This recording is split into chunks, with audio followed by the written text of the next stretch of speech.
Hello बच्चों, welcome to my YouTube channel जोजस study. मैं हूं ज्योति गुप्ता। मैं लेकर आई हूं 9th क्लास की मैथ्स, जिसकी एक्सरसाइज है 8.1 और क्वेश्चन जो है वो है हमारा दूसरा। तो दूसरा क्वेश्चन जो है वो हमसे कह रहा है, यदि एक समांतर चतुर्भुज के विकर्ण बराबर हों तो दर्शाइए कि वह एक आयत है। ठीक है, बहुत अच्छा क्वेश्चन है और इम्पॉर्टेंट भी क्वेश्चन है, तो ध्यान से इसको देखिएगा। तो इन्होंने बात किसकी की है?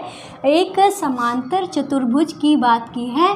ठीक है, तो हम यहाँ पे क्या करेंगे, एक समांतर चतुर्भुज जो है वो हम बना लेते हैं। तो भाई इस तरीके से क्या बनता है हमारा एक समांतर चतुर्भुज, जो आमतौर पे जो हम बनाते हैं इस चतुर्भुज को समांतर चतुर्भुज इस तरीके से बनता है। पर ये अगर हम ऐसा समांतर चतुर्भुज जो है वो बनाएंगे तो भाई यहाँ का विकर्ण जो है वो हमको साफ साफ दिख रहा है छोटा है, और यहाँ का विकर्ण जो है वो लंबा हो रहा है। तो मतलब हमें इस आकृति को समांतर चतुर्भुज के रूप में नहीं बनाना है।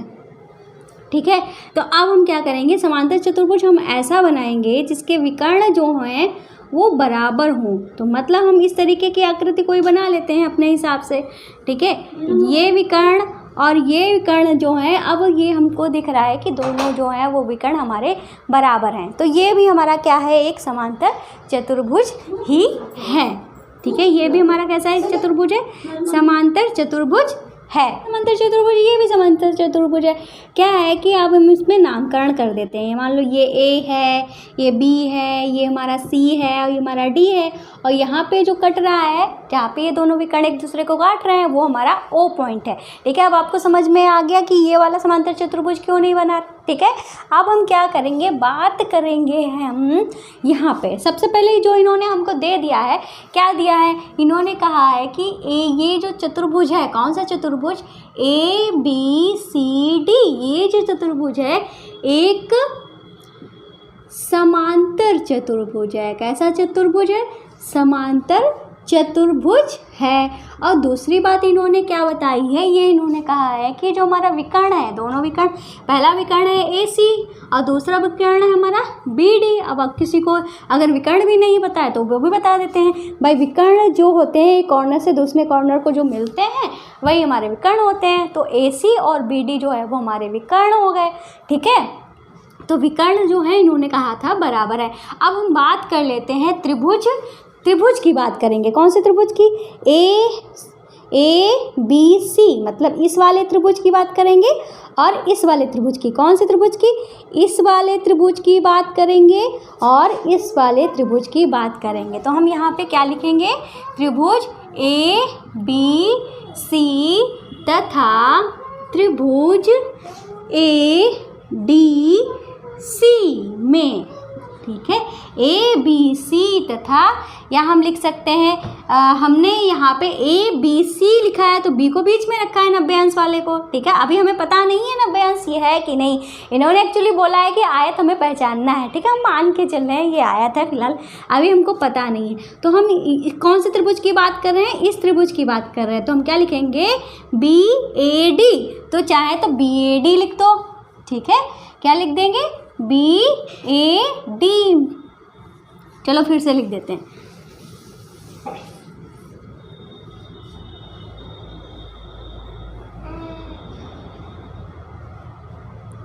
तो अब हम यहाँ पे क्या लिखेंगे, हम कौन से त्रिभुज की बात कर रहे हैं, इस त्रिभुज की बात कर रहे हैं और इस त्रिभुज की बात कर रहे हैं। तो हम यहाँ पे क्या लिखेंगे, त्रिभुज ABC तथा त्रिभुज BAD में। अब हम इन दोनों को क्या करेंगे, सर्वांगसम सिद्ध कर देंगे। ठीक है, कौन से त्रिभुज को, इस त्रिभुज को और इस त्रिभुज को हम क्या करेंगे, सर्वांगसम सिद्ध करेंगे। भाई सर्वांगसम सिद्ध क्यों करेंगे, आप सोच रहे हो कि सर्वांगसम सिद्ध करने से क्या होगा। भाई सर्वांगसम सिद्ध करने से क्या होगा कि हमको पता चल जाएगा कि ये जो कोण है और ये कोण जो है वो हमारा बराबर है। इसलिए हम क्या करेंगे, सर्वांगसम सिद्ध करें। जैसे कि अगर ये त्रिभुज होता, ठीक है, तो इसमें हमारा ये बनता कोण, ठीक है, ये कोण बनता, ये कोण बनता, ये तो हमारे इसमें तो बराबर नहीं बैठते ना, पर हमें यहाँ पे सर्वांगसम सिद्ध करके बता देना पड़ेगा कि ये दोनों कोण जो हैं वो हमारे बराबर हैं। ठीक है। तो हम यहाँ पे लिखेंगे इन त्रिभुज ABC में हमको दिया गया है त्रिभुज ABC में AC जो है वो हमारा क्या है, AC जो है वो हमारा विकर्ण है, ठीक है। और BAD में क्या है, ये इसका कर्ण, ये हमारा BD है। तो मतलब ये दोनों चीज़ें जो हैं वो हमारी बराबर हैं, तो एक चीज़ हो गई। और सर्वांगसम सिद्ध करने के लिए हमारी कितनी चीज़ें बराबर होनी चाहिए, 3 चीज़ें जो हैं वो बराबर होनी चाहिए, तभी सर्वांगसम होगा। तो एक चीज़ तो हो गई। दूसरी चीज़ हम यहाँ पे देख रहे हैं AB पे ही ये दोनों कोण बने हुए हैं, ठीक है। AB पे ही ये दोनों कोण जो हैं वो हमारे बने हुए हैं। तो हम यहाँ पे लिख सकते हैं AB बराबर AB। अब ये दोनों कोण एक ही रेखा पे बने हुए हैं, तो हम यहाँ लिख सकते हैं उभयनिष्ठ, मतलब AB जो है दोनों में आ रहा है, तो हम यहाँ पे लिख सकते हैं उभयनिष्ठ, ठीक है। ये जो है वो हमको दिया हुआ था, ठीक है, इसलिए हम यहाँ पे लिख देंगे दिया है। अब तीसरी चीज़ हमको ढूंढनी है भाई, तीसरी चीज़ हमारी क्या होगी।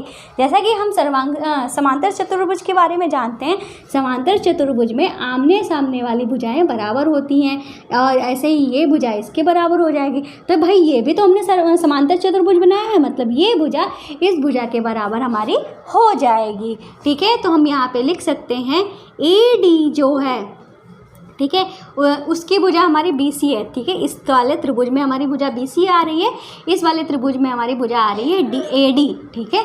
तो ये चीज़ है समांतर चतुर्भुज के से हमने लिया गया, ठीक है। तो हम यहाँ लिख देंगे समांतर चतुर्भुज की भुजाएं, ठीक है। चाहे तो लिख दो आमने सामने की भुजाएं, ठीक है, ये भी लिख सकते हैं आमने सामने की भुजा, ठीक है, ये भी आप लिख सकते हैं इस तरीके से। तो ये हमारा क्या हो गया है, इतना 3 पॉइंट जो है वो हमको यहाँ पे मिल गए हैं। अब 3 पॉइंट जो है वो हमको मिल चुके हैं, तो हम यहाँ पे लिख सकते हैं अतः त्रिभुज, कौन सा त्रिभुज, ये हमारा ABC जो है वो हमारा सर्वांगसम हो जाएगा त्रिभुज BAD के, ठीक है। ये हमारा जो हमको प्रूव करने के लिए हमने ये सब किया है वो चीज़ हमारी प्रूव हो गई है, मतलब ये वाला त्रिभुज इस त्रिभुज के सर्वांगसम जो है सिद्ध हो गया।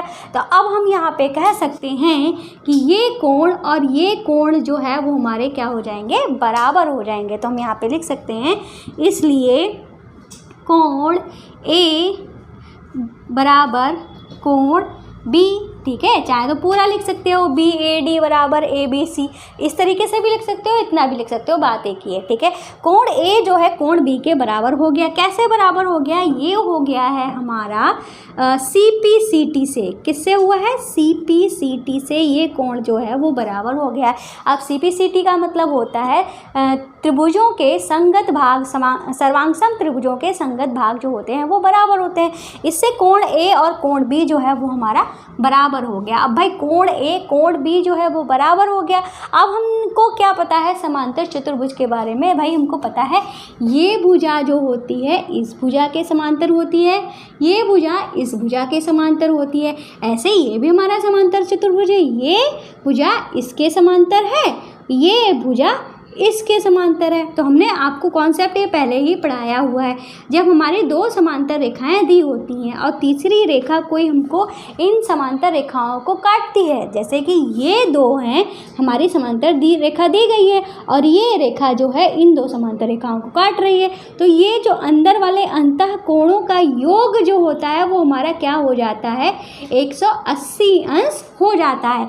ये तभी होगा जब ये वाली रेखाएं जो हैं वो हमारी कैसी होंगी, समांतर होंगी। ऐसे ही अब भाई हमको पता है समांतर चतुर्भुज है, तो ये भुजाएं हमारी एक दूसरे के समांतर हैं, तो ये कोण और इस कोण का योग जो है वो हमारा कितना होना चाहिए, 180 अंश होगा, ठीक है।